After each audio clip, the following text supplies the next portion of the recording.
Thank you for taking the time to join us once again this afternoon or this morning, depends on where you are, on AFRAA SkyConnect Dialogues. Today, my guest is Mr. John Kelly of Rolls Royce. I would not do the introduction of him. I'll allow him to do that for us. But before I invite John to tell us a bit about himself, ladies and gentlemen, as in previous occasions, today's discussion will involve you as well. So if you have any questions or comments as the discussion unfolds, please use the Q&A tab or the chat box. And as we go along, I would visit those sites and then bring up your questions or comments so that John might comment on them. Also note that we have 1 hour for this discussion today, and we will do as much as possible to cover so much ground in the course of the day.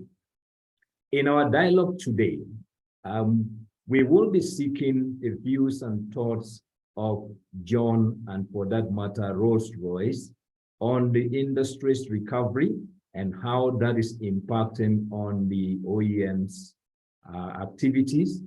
We would also want to know from him what work as Rolls Royce they are doing towards environmental sustainability, gender and inclusiveness of the workplace, as well as their engagements on the African continent, specifically what they are doing with operators on the African continent and other users of their solutions, as well as their partnership with AFRAA. Ladies and gentlemen, sit back, relax, and be assured of a very exciting discussions today that will result in some good and key takeaways at the end of it all. Thank you very much. So to my guest, Mr. John, welcome to the show, and thank you very much for taking the time to join us today on SkyConnect. As our guest, we are honored to have Rolls Royce, a long-time standing partner of AFRAA, on this platform, and we hope to have a very exciting discussions today. So, but before we get started, I'm sure my audience would want to know a bit more about you in person, and also a bit about Rolls Royce, the company Rolls Royce, what it does, before we get into the details of the discussions today. So please, can you tell us briefly who you are and what you do? Thank you. Thank you, Raphael, and welcome everybody. So my name's John Kelly. I'm the Senior Vice President for Rolls Royce Customers, based in Africa, the Middle East, and in Europe. Rolls Royce is a power solutions company. You may well know us from our jet engines that provide propulsion for civil aerospace for our market across the world. Within Africa today, we enjoy a 55% market share across our product base in civil aerospace. And we'll primarily focus on our civil aerospace aviation business as we talk today, but Rolls-Royce equally is a much wider business than just pure civil aviation. We also provide propulsion capability for defense, and also in our power systems business, which provides power for land applications, such as mining, such as transportation, and very future looking, we are expanding our business into electrification, whether that be electric capability for in the air, or even some of the on the land applications, and in defense, even in space. And equally, in terms of our business, we are looking at alternate sources of power from our existing capability. So you will even see Rolls-Royce with a small modular reactor business, providing nuclear capability for our future power needs for the world. That's interesting and very broad. I mean, you know, most of us would have thought that Rolls Royce was actually just into the production of engines for bigger aircrafts of this world, but it looks like you cover the entire spectrum of transportation, whether on the air, on the sea, on the land, as well as other industries and mining and so on and so forth. Indeed. That's great, and we're happy that we have you today on this show. Now, moving to where we are coming from, the last 2 years have really been very tough for the aviation industry, and particularly for airlines. I am not too sure whether the impact on air transport actually reflected on the OEMs such as yourselves. Did you feel the impact? Indeed, we felt the impact extremely strongly. The last 2+ years have been an extraordinarily difficult time, certainly for our customers, but also for our own business. In effect, we think back to the start of the pandemic, our business essentially shut down overnight. We weren't seeing our customers fly. Our business model relies on our customers flying in terms of if they pay by the hour for our services support. So first of all, our revenue streams stopped. We couldn't get our production capability people into our factories. So for a short time, we weren't able to produce engines and parts. So it had a very profound effect on our business. Unfortunately, we had to decline the size of our business in terms of our personnel. There were some extremely dark days, and there was a degree of consolidation through our business. But the key things are, we are seeing a strong recovery. We can talk about that a little more in terms of how we see the demand returning and the projections. And certainly in terms of the resilience and strength of our business, having been through those difficult times and become match fit, become ever stronger for having lived through that, we truly believe we're in a strong place for the future. Wow. I mean, the airline industry is quite excited in recent times about the fast pace of recovery, and we're seeing that our planes are getting fuller, and a lot more people are traveling. We're also very grateful that governments are relaxing movement restrictions, allowing us to continue with business as in the past. We do hope that this trend continues. But if on the global trend, how are you seeing the industry recovery? Are we going to see big leap jumps, or are we going to see a much more gradual movement going into the future? If you look into, say, 5-10 years from now. Mm-hmm.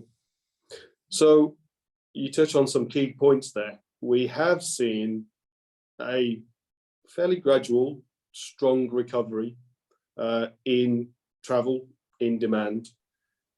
One thing the pandemic has taught us, amongst many things, one thing it has taught us is really passengers do want to fly. The concerns about people wanting to connect, about alternative means of communication. I still think we're seeing a huge demand and a big bounce back. Where borders open, where restrictions are lifted, we do see strong return to passengers flying. In fact, many of our airline customers are reporting extremely strong demand, good yields, and really encouraging signs. Mm-hmm. We see we're about 3/4 of the way back globally from the flying that we saw at pre-pandemic levels. And we're hopeful that we'll be back to those pre-pandemic levels by, say, the middle to next year, 2023. But one thing is that growth in trajectory has been fairly uniform, fairly gradual through the recovery period. But the strength, the growth, the infrastructure that comes along with that gives us at Rolls Royce a real confidence that we will go beyond those pre-pandemic levels. We will continue the growth of aviation into the future, into new markets. And we do see areas of the world, Africa certainly being one of the key markets for us in terms of strategic growth into the future. We see that continuing. alongside, and I know it's another topic we'll explore today in the discussion, we see it growing, but in a sustainable way. We have to make sure that we do it in a way that answers the climate change requirements for us all, because that is the world's challenge. We want to fly, but we want to fly sustainably. So that's what we're working on. Indeed, we all want to see a sustainable aviation going into the future. And for us in Africa, whilst environmental sustainability is critical going into the future, we also think financial sustainability of our airline is equally important. And at AFRAA, we are driving the two hand in hand to make sure that our airlines live beyond the now, so that we can commit and take our environmental responsibility very seriously into the future. Now, Rolls Royce currently commands about 55% market share on the African continent. That's very impressive. And do you see opportunities growing beyond 55% market share on the continent? For sure. So we do enjoy 55% today market share in Africa. We see that growing in the near term, aiming towards 60%. We have a share across both the wide body fleet. We support the likes of Boeing 787s, Airbus A350s, Airbus A330neos with our wide body fleet. And again, we're providing highly fuel efficient engines and really competitive product to drive that. But equally, and one of the key strategic directions for Africa is intra-Africa travel. We see a big opportunity in the regional space. We support Embraer 135, 145 aircraft today in that regional market, and it's extremely successful. And again, a real area to grow. And again, that offers a real opportunity. When we look at Africa, a lot of travel today, even intra-Africa, requires trips outside of Africa. And one of the key opportunities is as the connectivity grows, we see that collaboration growing across Africa. We see the real opportunity and the real desire to integrate and to build that network connectivity within Africa. So we see that as a real big opportunity to continue the growth, to continue the success of the African aviation story. And we really want to be a part of that. Indeed, more than ever before, the African countries are determined to open up their markets and collaborate, not only by opening up borders, but also by improving trade and business mobility. So through the single African air transport market and the Africa Continental Free Trade Area, we are seeing enormous opportunities coming up. And we think that Africa is the place to be, and probably Rolls Royce need to reassert its presence on the continent and rest assured that the opportunities are enormous going into the future. But as we move into the future, we cannot actually do so without due consideration and attention to the environment, which you alluded to earlier on. And that is where I want us to shift our discussion a bit too. Now, from where you sit as Rolls Royce, what will you say the future of flying will look like? How do you see future flying? How do you envision them? Thank you. So we are really committed to driving the journey to a net zero future. We started with the same discussion. We all want to fly, but we want to fly sustainably. We want to remove the guilt of our carbon emissions. And we see some real opportunities to do that as Rolls-Royce. We are a technology company, and we believe technology is a force for good and can absolutely be used to tackle climate change. And I would say our activities are in three main areas in this topic. Number one, I touched on our share in the wide body market.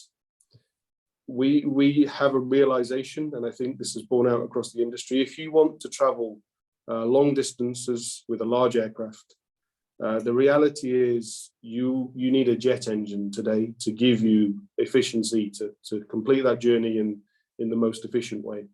So our focus at Rolls Royce is to ever increase the efficiency of our own jet engine technology. If I take one of our products today, the Trent XWB engine, which powers the A350 XWB with Airbus, it is the world's most efficient engine today. Compared to previous versions of the engine, it's 15% more efficient and therefore burns lower fuel, has lower carbon emissions. And by providing that kind of technology and future improvement to the industry, we can save ounces of fuel burn and therefore reduce the emissions. So our core offer to the market is to provide ever efficient jet engines to provide the right power for long haul flight. And we also do that in our regional products as well. So we've recently launched and got into the market the Pearl engine family, which provides propulsion for regional and corporate jets. And again, brings the same level of engine performance technology to reduce the amount of fuel burnt, to reduce the amount of fuel required as a business, and to reduce the emissions. We're not stopping there, we're going beyond. So we have developed what we call the UltraFan engine technology. This is all new technologies which we believe could increase the fuel efficiency gain to something of the order of 25%. So you're saving a quarter of the amount of fuel burnt and significantly reducing the amount of fuel. So go ahead, Rafael. I just wanted, sorry to interject here. I just wanted to just find out from you. So these improvements in the engine capabilities that you are driving today, is it as a result of Rolls-Royce crave for innovation, or it is actually as a result of the industry concerns about the high cost of operations? It's a factor of both.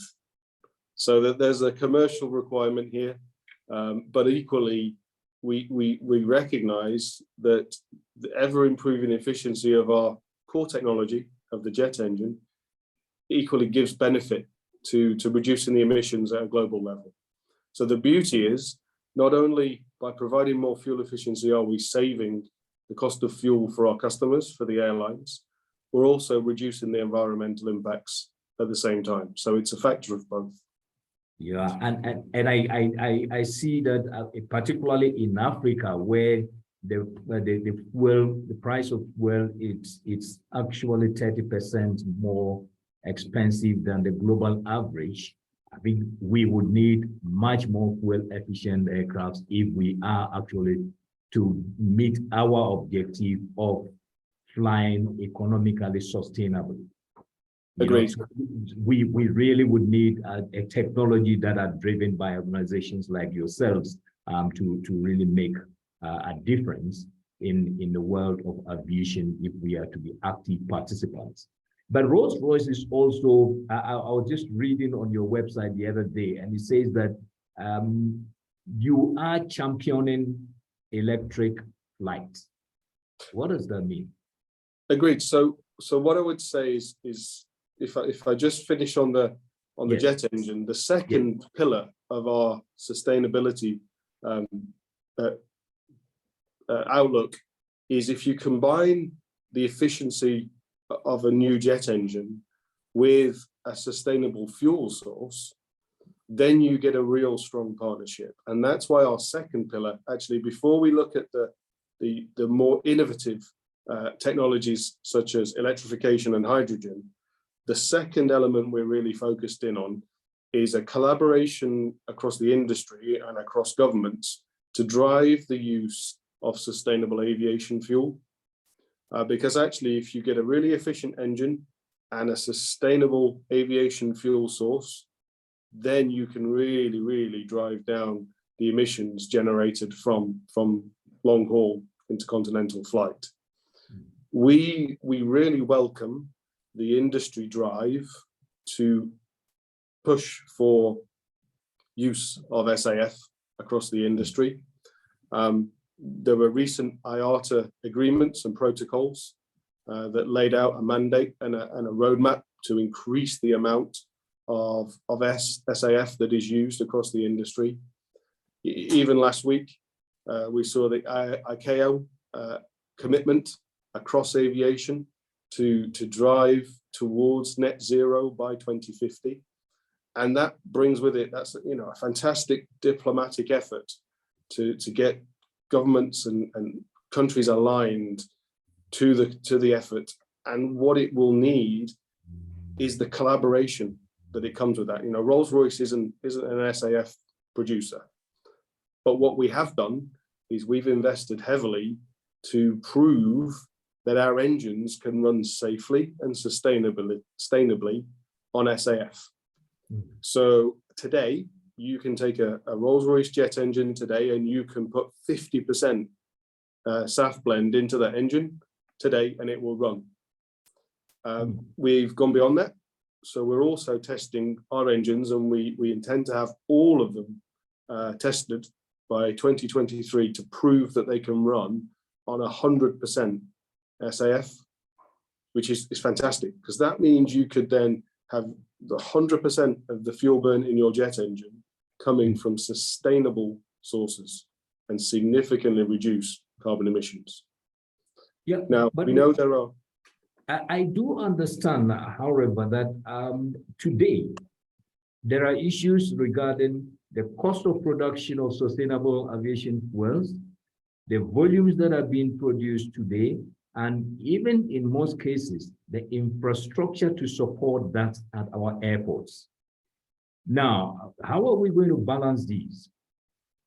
So I completely agree with you. There are restrictions today economically and viably how you can use SAF. As I talk to CEOs across airlines across the world, they all would like to use SAF, but they will all say same things. It costs too much relative to traditional fuels, and I can't get enough of it. There simply isn't enough supply.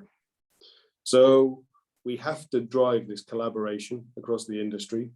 We have to, certainly from a governmental perspective, we have to get the right price mechanisms in place. We need the SAF mandates. So we need to make it mandatory in certain levels to use it, to drive the use of it. And from a supply side, we need the investment and we need the policy support to incentivize the production of SAF. Because by getting the volumes up, by getting the sources of it from sources that don't compete with, for example, food stocks, if you're simply exporting a problem somewhere else by taking SAF to fuel flight and taking it away from people's food stocks, then it's not sustainable. Yeah. So we need to produce it sufficient. So it will need a collaboration and it will need innovation. We will need new technologies to produce SAF in the volumes we need. We're talking by 2030, we're going to need the order of 400 billion litres of fuel of SAF to meet our needs if we're going to hit our net zero aspirations. So from where we are today, which is something like 50 million litres of SAF available, we need a step change in how much we're going to support. So it needs this collaboration. It needs the innovation. We may need to consider different sources of SAF today. Africa's in a good place because actually from a natural renewable resources, there are many sources in many different regions of Africa, which could be harnessed to provide a non-carbon power solution to generate SAF. And particularly if we innovate on things like synthetic fuels, which are still sustainable because they're non-carbon generative, and we can bring in things like direct air capture. So take carbon, produced carbon from the environment, put that through a chemical process to produce SAF. These could be real technology-driven solutions to give us enough SAF to meet the industry's demand in the future. And I do see that as a strong opportunity for Africa as a continent to get ahead of the game and to have those capabilities, and therefore take away some of the fuel dependency, take away some of the shortage of fuel and the high price points that you referenced. And that could be a real chance to create a virtuous circle of sustainability, not just in an environmental sense, but also in an economical sense as well. Yeah, now Africa would actually be very happy, in my view, to actually see this as a new window of opportunity to diversify from whatever it's producing today, likely raw material that is produced for export. The challenge, the concern, however, has always been we're not likely to move resources from production of food, which today we're not producing enough, to actually producing stuff. Now, but as you said, we need a right balance to be able to ensure that we do not move resources away from that. But the other issue is that what should Africa be doing now to position itself to take advantage of SAF when it actually becomes the in thing? Mm-hmm. So I'll ask it in different levels, or answer the question in different levels. Mm-hmm. So Rolls Royce offers our commitment that if you have the SAF, we are investing to make sure you're confident you can use it in our engines. So that's number one. One is that you can do it. The second element I think we've touched on from a SAF position is the important role of governments in terms of investing, incentivizing the right activities, and creating the right market environment with the right incentives, removal of red tape. And the third element is to identify those natural resources that could be brought to bear to generate SAF in a sustainable way, and make sure that that's being harnessed. But as you say, in a balance, we don't want to export a problem. We don't want to compete with food stocks and exacerbate the problems there. So we do need to find some of what I call these greenfield solutions, these innovative ways that can have lower footprint, lower carbon requirements, lower investment, perhaps. And that will require a great deal of innovation, a great deal of collaboration. But I'm encouraged. I think Africa is in a unique place to do this and get the solutions in the right way and generate a really strong industry on this front. A statement on the Rolls Royce financial statement for 2021 says the transition to net zero is both a societal imperative and one of the greatest commercial opportunities of our time. What does that mean? Where are those opportunities? Are they just for producers of SAF or for everybody? So the statement's right, is that the climate change threat is existential. We have to, and I know my colleagues, I know myself, we are absolutely compelled to find solutions, to find fixes that drive us along the journey to net zero. We're really committed to do that. And the commercial opportunity is there in the technology, as well as the world. We absolutely welcome the ICAO strong aspirational mandate to drive net zero by 2050. What we are committed to is to provide tangible technological pathways to get there. Now, whether that is technological pathways of our core technology, the jet engine, technological advances for things like sustainable aviation fuel, because we know we're going to have to change the game there. We know we have to go beyond the limitations that hold us back today, and that will require technology. I'll give you an example. I talked about our small modular reactors, the nuclear capability, on a much lower scale, on a much lower investment platform. That could provide a really sustainable non-carbon source to generate SAF in the future. So there's one example. And then the last point, and I do remember your question to me about electrification of flight and other innovations.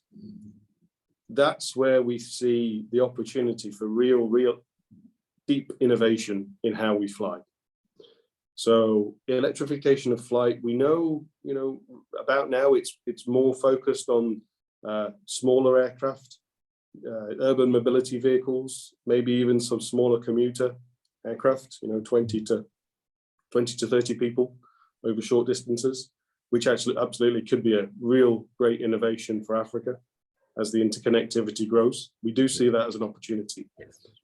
And again, we've got some tangible examples there.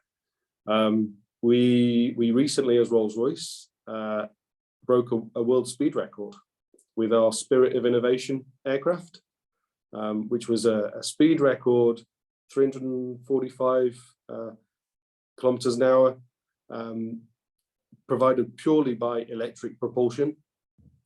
Now, as well as breaking a speed record and inspiring the industry in terms of what is achievable, there was also a practical point there, is it proved the capability of a battery to provide that amount of power in a safe way. So that's an example of really driving forward the technological advances needed to be confident that the electricity provides a power solution for future flight, and that proved it. The other elements are, we see real applications for urban mobility vehicles, and there's a huge amount of interest and financing available for that part of the market. It's really exciting.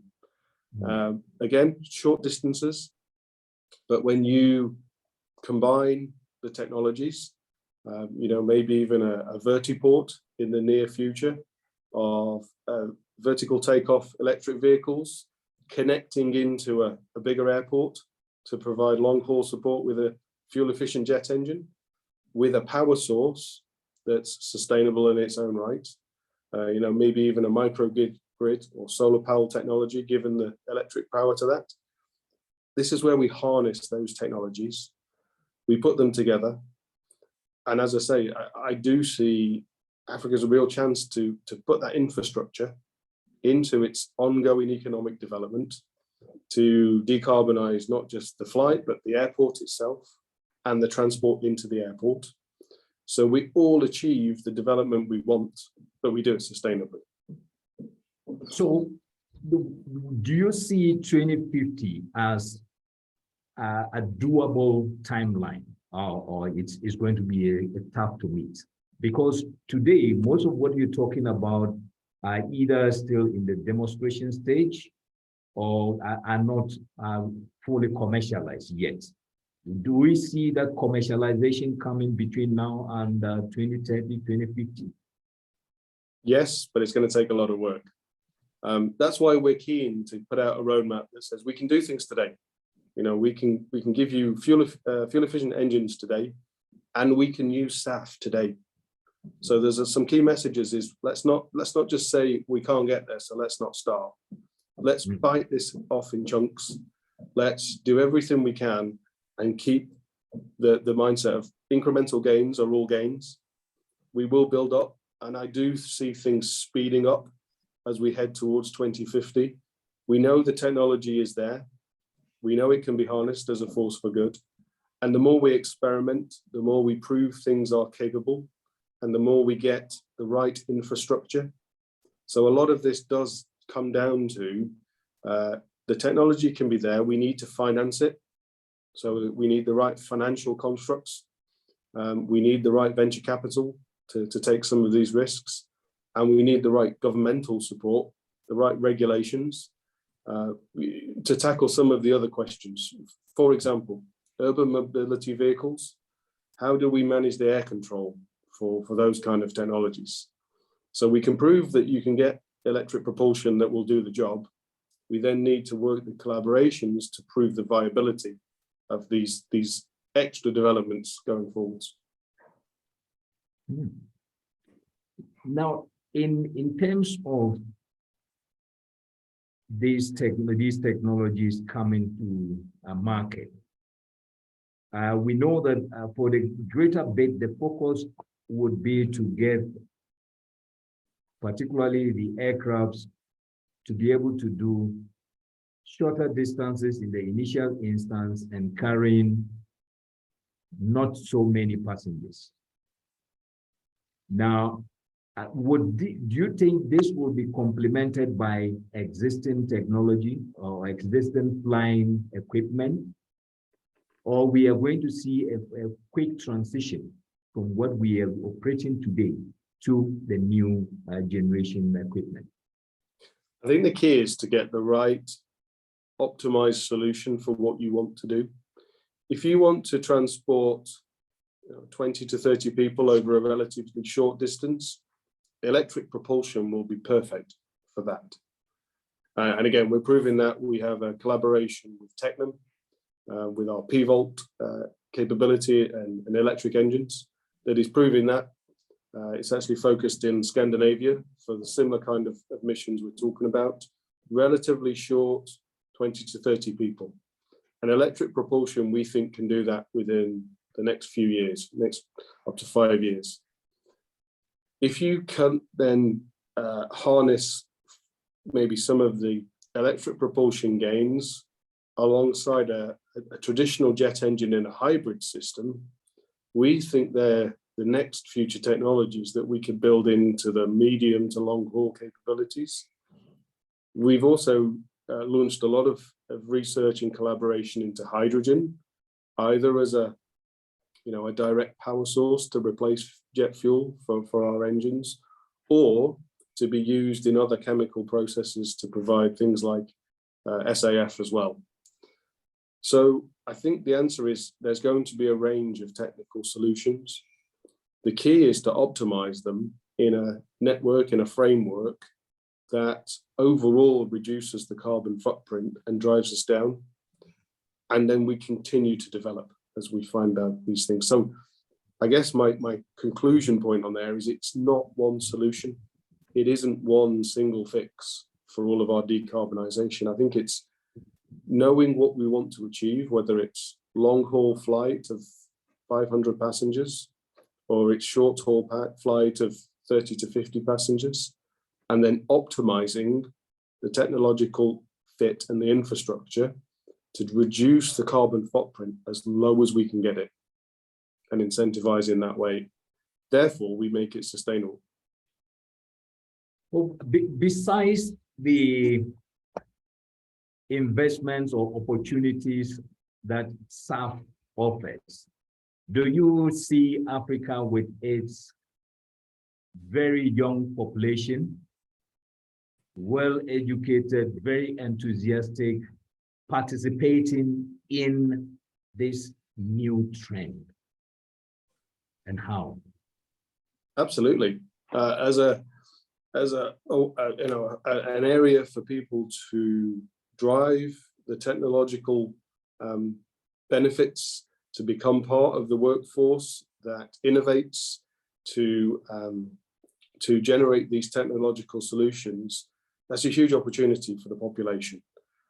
This brings us into some of our areas that Rolls Royce is really passionate about in terms of STEM and outreach, to really get the enthusiasm and the interest for that population to partake in our industry, in aviation, in engineering. So we have got a lot of STEM programs that we have launched to get that interest, to get that real enthusiasm and passion for our part of the world, and also harness the innovation. We're equally then offering pathways for people to join our company to drive that as part of the workforce, whether it be apprentice programs. So these offer a really good way of people to not only get the skills, but also earn the wage and get the qualifications at the same time. So we see those apprentice and graduate programs as great opportunities. Yeah, and in Africa, the cost of labor is also quite low, and there's a lot. But unfortunately, sorry about that. Unfortunately, much of the laboratories or the research organizations are based outside of Africa. So it often becomes very difficult. We end up being technology takers rather than technology developers. And I'm not too sure. Sorry, you don't have water close by?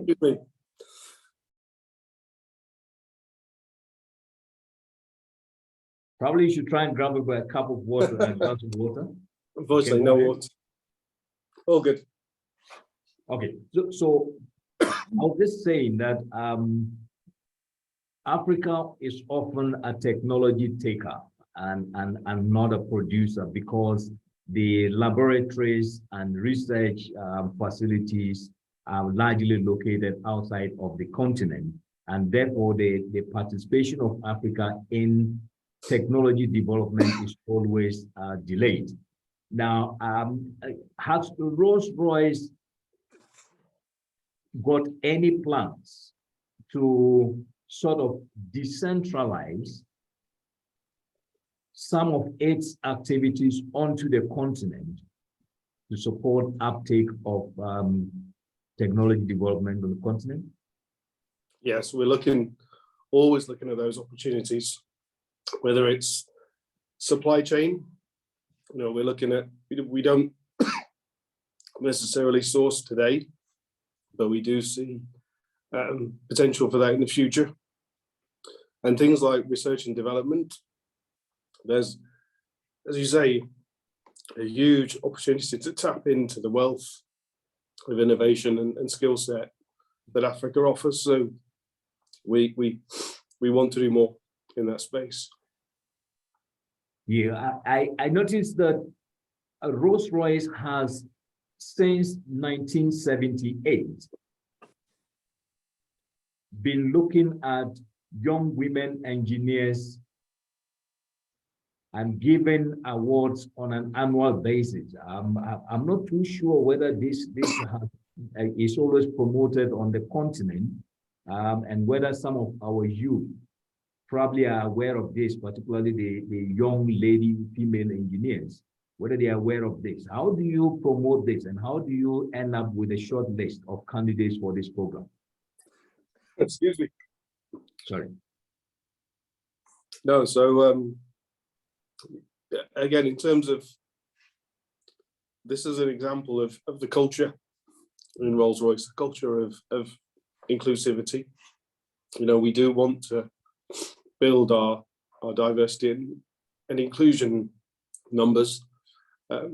Being fair, we're not there today in terms of the aspiration and the numbers. But for me, it starts with culture. It starts with having the right culture and expectations in the business. So that as we do the programs, you say, to recognize and to celebrate female achievements, and make sure that is coming into our business as one measure of diversity. And I would say that there are many, many measures of diversity that we want to foster within Rolls Royce, whether it's nationalities, cultures, levels of employment across disability groups, because we recognize that diversity is a benefit for the business. We use the phrase all styles get results in our business, and it recognizes the importance of harnessing that diversity.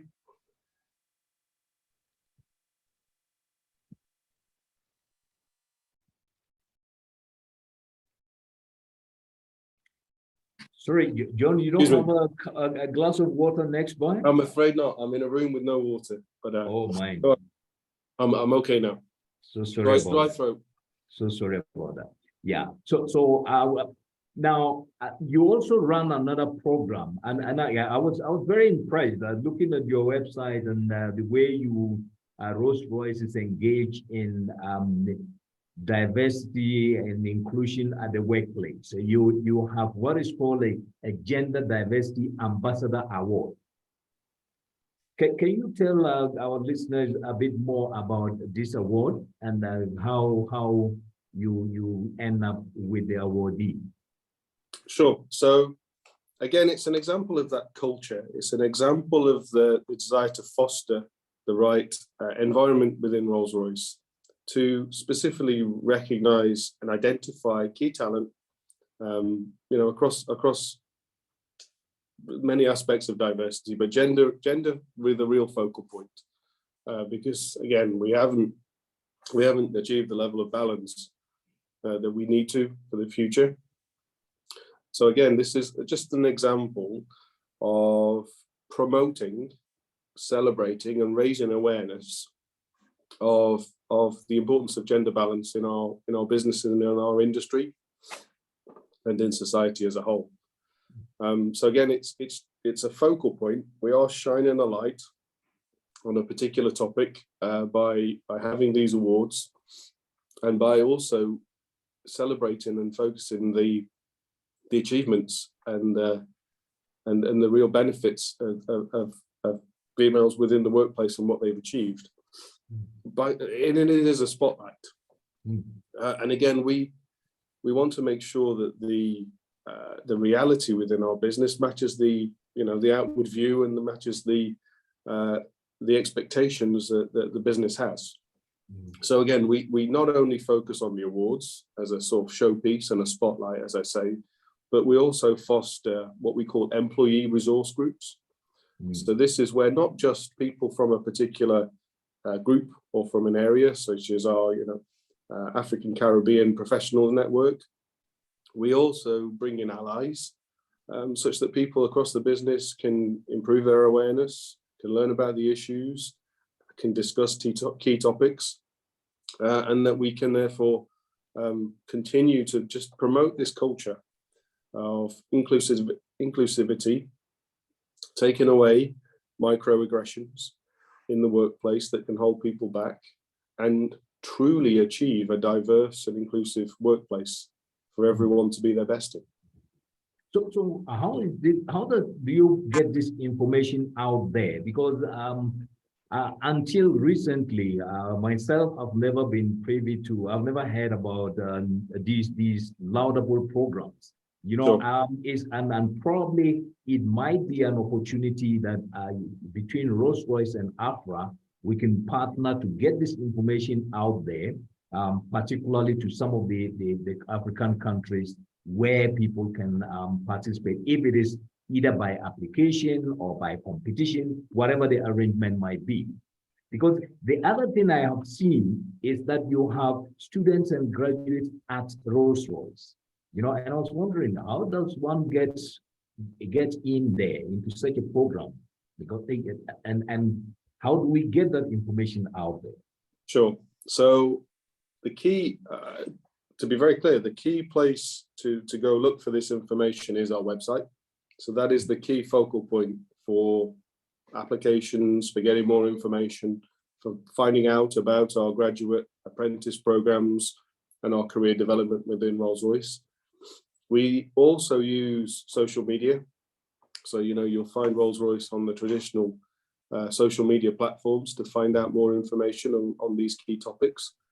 But then you touch on the key point. Our partnerships and our collaborations with entities such as AFRAA, are really important for getting this collaboration, for getting the connection to those areas where we can partner. We can tap into your networks, into your connections, and really make sure that the message is heard, number one, but also that it's relevant. We need it to make sure that it connects with people in the right way. Yeah, that would be very exciting, and it would actually really get a lot of our younger people who might be looking for opportunities for personal development and career development as well, to be able to give it a shot and take their chances. For sure. But let me before we conclude, let me just get back to my audience, just to remind them that we're still open for questions, comments. So please let them come in. I'm not seeing any yet. If you have any questions and comments so far on our discussions, please post them and then we'll pick them up shortly. I will drift to the last segment of our discussions today, and that will likely border on Rolls Royce after-sales support in Africa. How do you support your clients after you have delivered products to them? What is your strategy?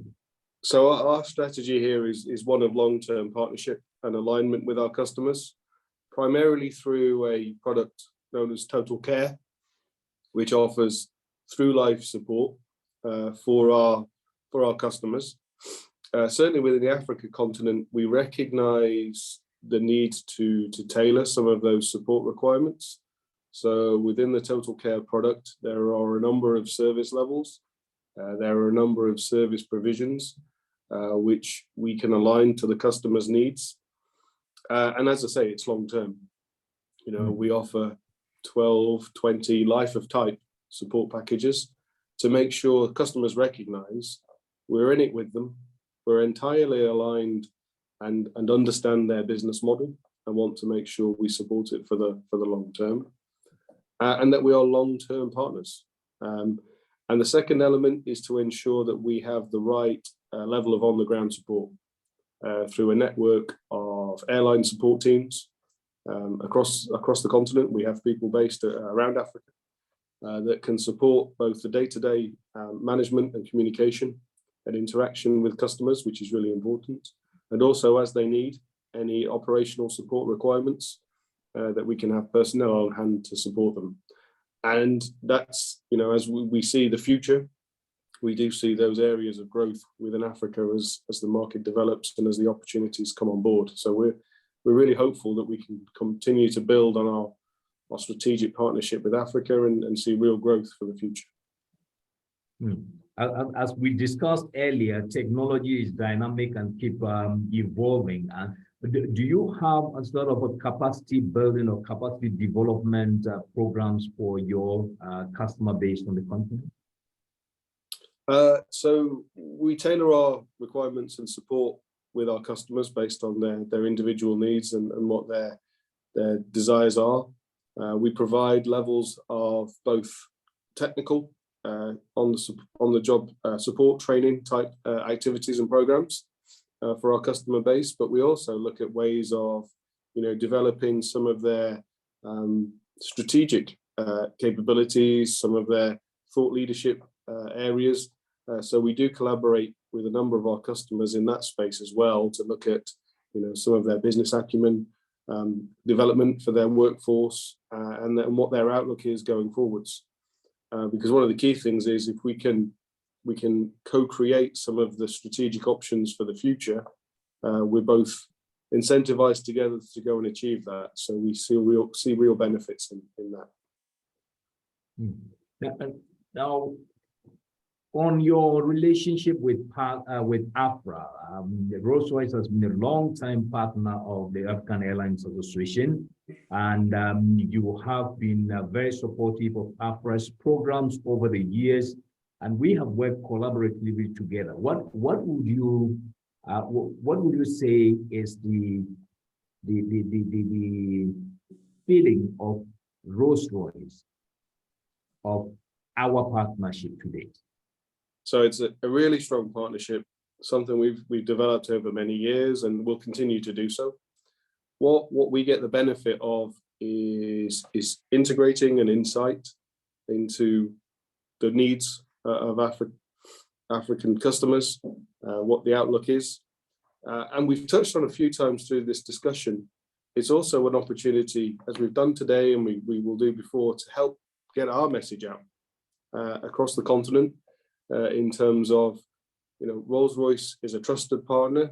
We believe we're a partner that can provide many technological solutions, not just for today's business operating model, but also into the future. And in particular, a real opportunity to help customers as we all decarbonize together and drive that sustainability development work going on into the future. Coming from AFRAA, there's always room for improvement and the enhancement of collaboration, and AFRAA is very much open to continuing our collaboration and to deepening the relationship with Rolls Royce. And in this regard, let me just say that if Rolls Royce should feel free, look at AFRA's programs. We have a number of initiatives that we are running on the continent. And then let us know if there is any way you want to work with us or partner with us so that we can reach out to our common membership, our common customers, the airlines, to help them improve on their businesses. Now, having said that, allow me to give you the opportunity to share with us your final thoughts, any key messages that you might have for the African aviation stakeholders on this forum. Thank you. Thank you. Yep, so we touched on many themes today, but some of the core elements there is the outlook, we believe, for aviation is really positive. We need to collaborate together to harness the power of technology and harness that for our driving our mutual benefit of a sustainable future, driving the path to net zero. I truly believe Rolls Royce is a strong partner for Africa and for African customers to drive that journey. And we're very committed to a strong future where we see strong African development in many senses. And we're really passionate and committed to be a part of that. We appreciate our long-standing partnerships with our customers, but also with key entities such as AFRA. And I really appreciated the time to talk to you today to outline some of the key things we're looking to achieve as Rolls Royce, and very optimistic about where we're driving to in the future. Thank you very much, Mr. John Kelly, for your time, and thank you for this engagement.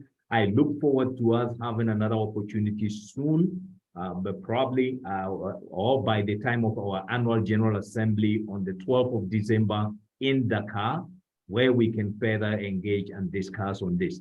But going forward, we would look forward to continuing our working collaboration and to continue to support African aviation. Thank you for all that you've done for the African continent up to date and what you're continuing to do. We really trust in the technology provided by Rolls Royce, and that is why you command such a commanding market share on the African continent. Thank you very much, and I wish you all the best. And to all our listeners out there, I want to thank you for your participation, and I wish you all a very nice afternoon. Thank you very much, and have a nice day. Bye-bye. Bye, John. Bye, Raphael. Bye, everyone. Thank you.